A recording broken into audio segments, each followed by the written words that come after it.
Comissário KKT tem projeto no Recém e território nacional e é indício da corrupção, crime, fraude e construção.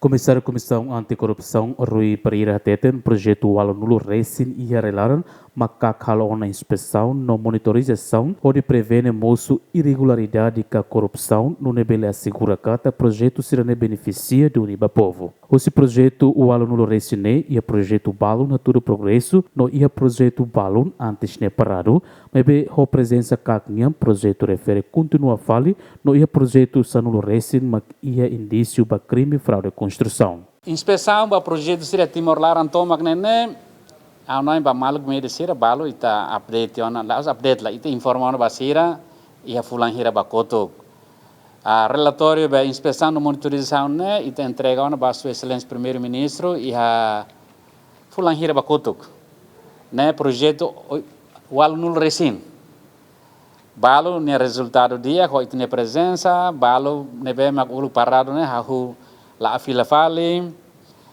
balo mak esanulo Recém ia indícios crime legal fraude e construção be ita sei recolhe documentos sira enquanto ok hoto ita sei be lori processo ba oi né começar lá lembra né a minha inspeção né território hanoi sei me distracar depois emba me fobe relatório bunda lida né para embelhar projeto né sai né cá. Comissão Anticorrupção mostra relato na caso foi o alu do Ministério Público, mas becak se dá o que na autorização legal do Ministério Público, atua a investigação formal ba caso sirané. Comissário mas atu informamos ba maluk sira kata kakmos ia fulang depois de avoca processo né ita haruka na participação ba ia Ministério Público ia caso alu.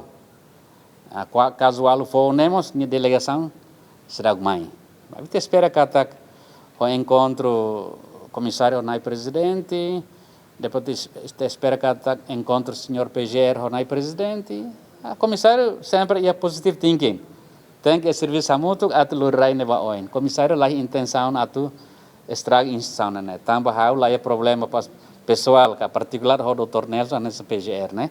A minha mão na serviço a muito tinanar né. Comissão Anticorrupção é o papel principal, mas ato prevene, investiga no combate à corrupção em Timor-Leste, a investigação para caso sira com a crime e corrupção, peculato no abuso de poder e a instituição pública sira. No livro prova sira hori submete relatório para o Ministério Público, ato processa caso sira neba e a tribunal.